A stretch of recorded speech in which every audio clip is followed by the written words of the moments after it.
Эс баяр сайхан уяач. 5 тэгийн өөрт жилийн жил цусдаг хэдэн айл нийлж гүүгээ барин тэрүүхэн дэндээ шаг хийсэн найр наадам болоод авч.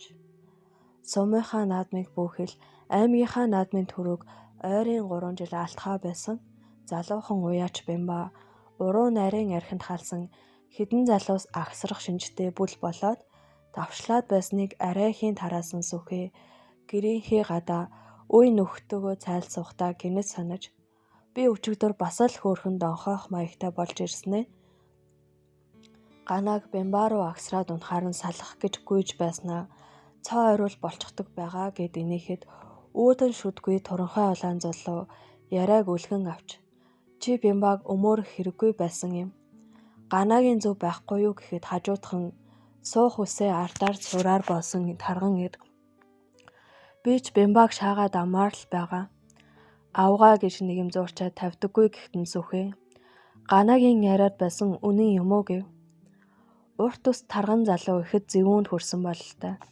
Бямба борт бригадын алтны эзэн хужаад мөнгөн турайтаа зарсан гэгчин билээ гэв. Сүхээ итгэж ядсан байртай харж арайч үгүй байлгүй дээ хөө. Гэрээр нь орж гараад байхаар л амтан хүн хардаад цуурч байгаа биз. Тэр сайхан хурдан буйнаа харин хүнд зарвал энэ насандаа битгий хэл хэдэн үеэрээ дааж давахгүй нүгэл дунан биз.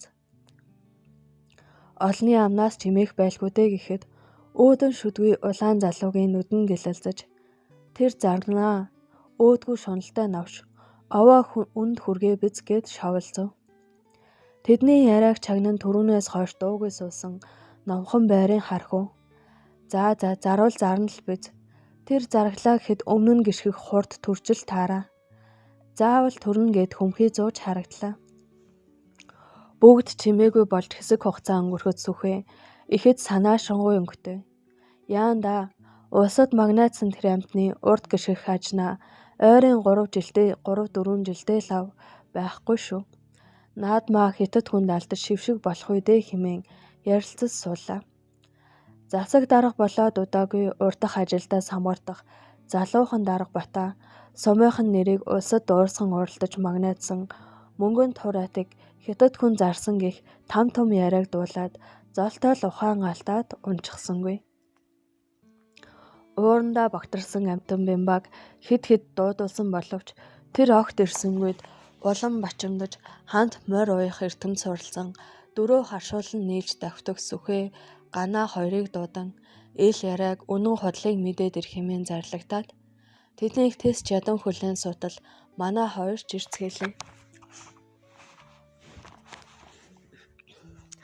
Дарга шууд л яав зарсан нь үнэн байна уу гэхэд сүхээ. За дарга минь цаадах чинь цайжсан байна. Юмтай хүн лаагаа иднэ үү, луунгаа иднэ үү, та нарт ямар хамаатай юм гээд ярьдаггүй халгаахгүй байна гэхэд Ганаа залгуулан 200-300 саяар зарчсан юм биш үү гэхийг сонсон даргын царай хатчин болж. Юу 200-300 сая арайч үгүй байлгүй дээ эн чинь. 4 хөлтэй адгуус гэхэд арайч дээ хэмээн дуу алдан гайхад нь Ганаа зөрүүлэн дарга одоо чиний хурдан морины ханш хаданд гарсан гэлээ.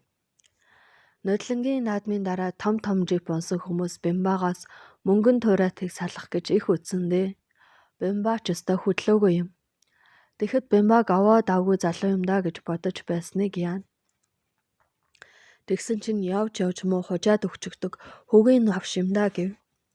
Бата дарга толгоогоо барин нилээн удаан сууснаа. Одоо хідүүлээ ингэж суугаад юу хөө. Та хоёр юу? Сумынхаа морь уйдаг бүгдийг маргааш нь цуглуулах гээд хэсэг бодол болсноо. Юу билээ? Цэрэнгүй Бямбаг ийм юм хийсэн гэж сонсоогүй байгаа гэвэл сая хоёр би биенээ эргэлзэнгүй харж үгүй байхаа, сонсоогүй байхаа гэлцэв. Дарга Бямба чин Цэрэнгуйн гарын шав бидтэй гэхээс үхээ. Тийм л дээ гэхийг сонссон даргын царай шаналнгуй болж сонс чулж зайлуул гомдоод сүйд болондоо гэлээ. Цэрэн өвгөн нас сүүдэр ир гарч яваа буурал. Мэдээ орсон цагаасаа л хурдан морины нуруунд ир гарч нэг насаа морь унах эрдэмд өгсөн хүн.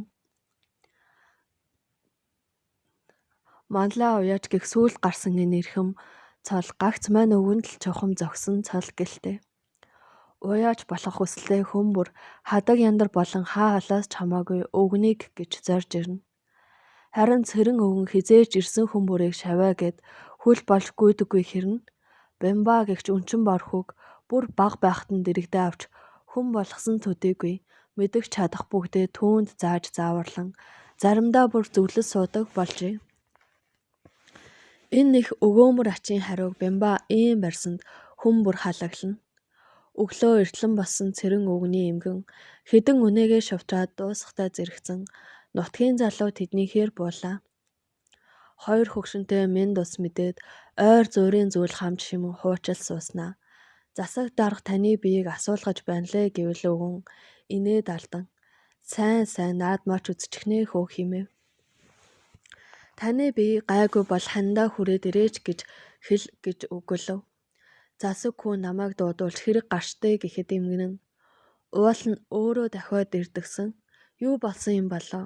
Их л чухал ажил гарчээ гэхийг сонсон өвгөн бодол болон суулаа. Мондын нүд гэлэлзаад худлаа хэлсэн хүн шиг нэг л биш харагдаад байсан юм а. Тэр сайхан амтныг зарчглаа гэж зүүдлээд л. Хөгшин зүнэг муу юм зөгнлөө гэд өөрийгөө зүхээд дэрэн доогоороо хичнээн нулимлаа да. Миний зүүд зүнтэй шүү. Үнэн болж таарлаа. Гэхдээ моринд өөрөөсөө ч илүү хайртай хүү дээ. Ганц шав минь ийм муухай юм хиймээргүй л юм да.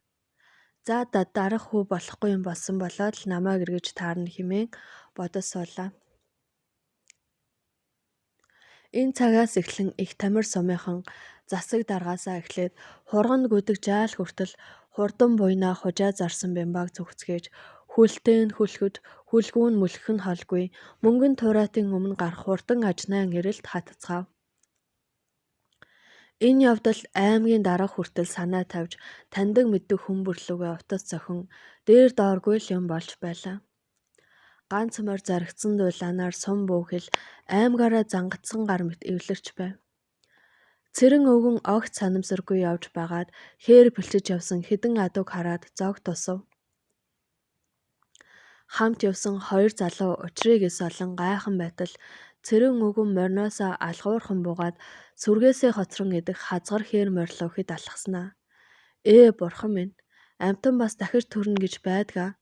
Төмөг их минь бүр дүрээрээ мөн шүү дээ гэхийг сонссон мөнөө хоёрч бүр ихээр гайхан хэдэн жилийн өмнө өгсөн төмөн ихтэй ижил морийг үнэндээ хайгаад олсонгүй. Гайхшаа барахтаа цэрэн өвгний харцыг дагуулan харахаар нэг муу туранхайвтар хээр морилуу ширтээд байдаг. Гайхаа талаглаад сүйд болоод байгаа морин очиж шал хазгар байсанд учраа олохоо болж хийл өөр одууг хайн зогсов. Иш муу төмөн их минь хөөрхий дөө нутгаа гэж нутагтаа дахин иржээ. Муу зүнэг юугаа харж явсан амтан бэ би чинь. Хажууханд минь байгаад байхад үгүй мөнгээд нулимсаа арчих өвгнийг хоёр залуу тайтруулах ивэ эс олон сандарлаа. Бямба мөнгөн туурайтаа хятад хүн зарсан гих дуйлаа намдаагүй байхад цэрэн өвгөн хазгар мор хээрээс олж түүнийгээ мөнгөн туурайтаас ч хурдан ажнаа хэмээн төмөнд зарлсан гэсэн яриа тэр хаваар салхи мэт дэгдлээ. Багш шав хоёрыг ярихгүй хөнгүй болж нэгийг нь Монголоо алдсан новш шунлын толом гэж нөгөөг нь зүнэг тэнгээр нь илт алжиг жуг болцгоо.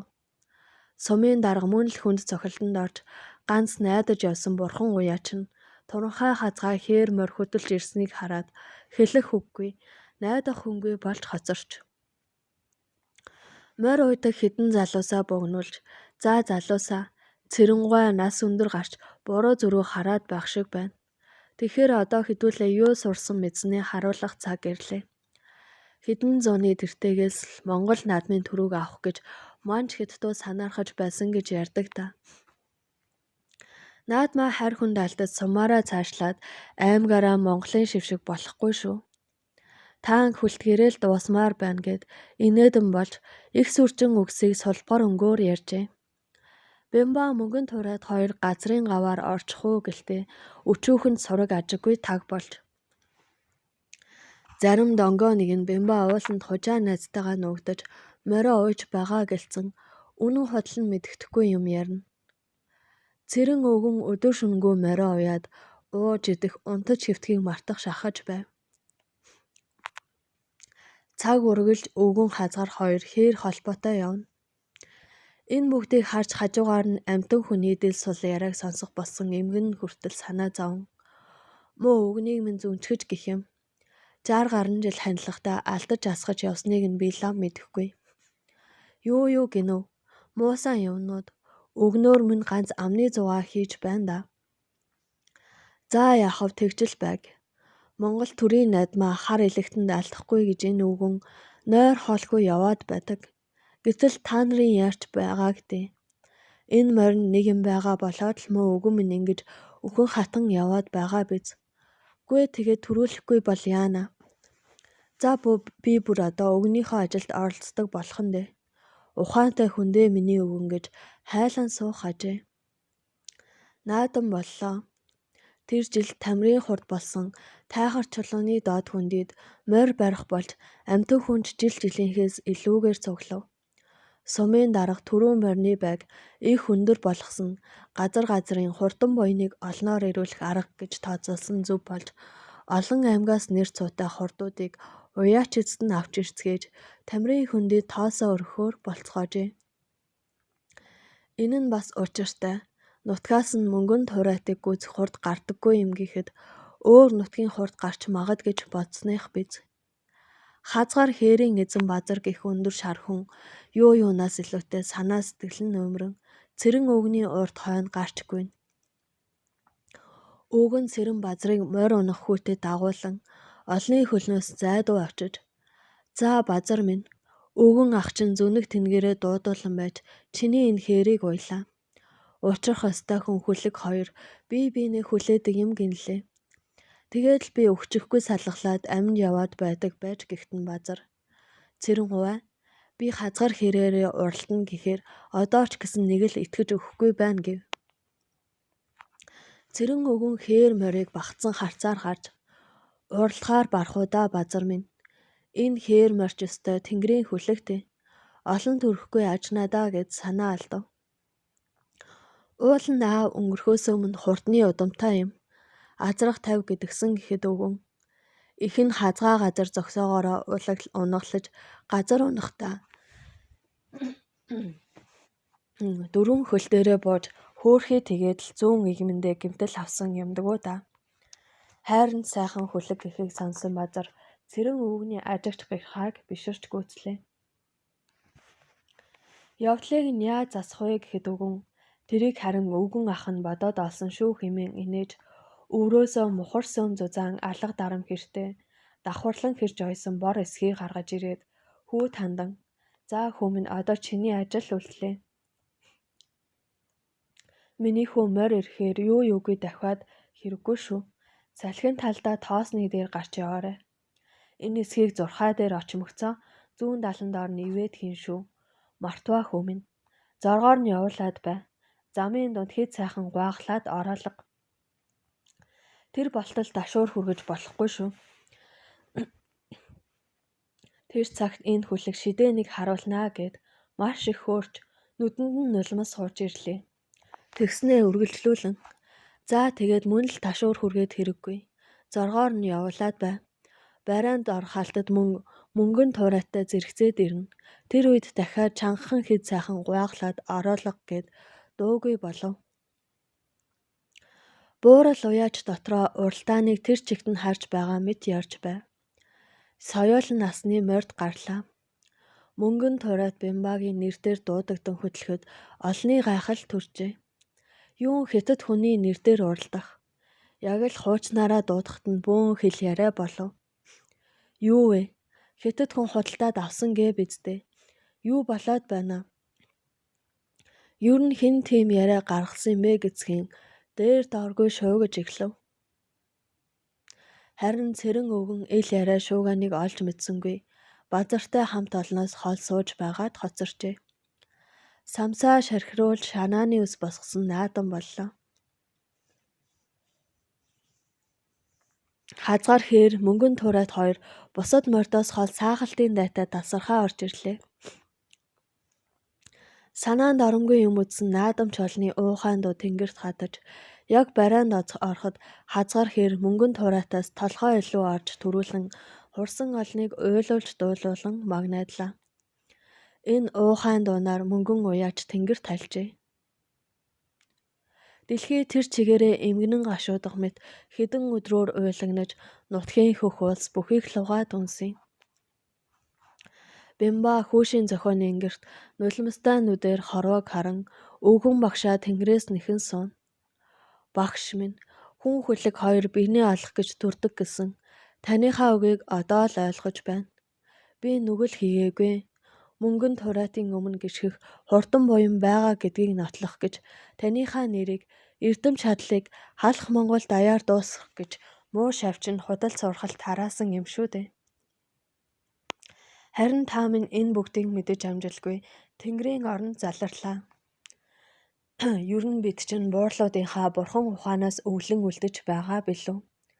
Ухаан туяач удамт хүлэг хоёрын минь буян заяа бүү тасрах хэмээн халаглан харамсаж суусан аваа.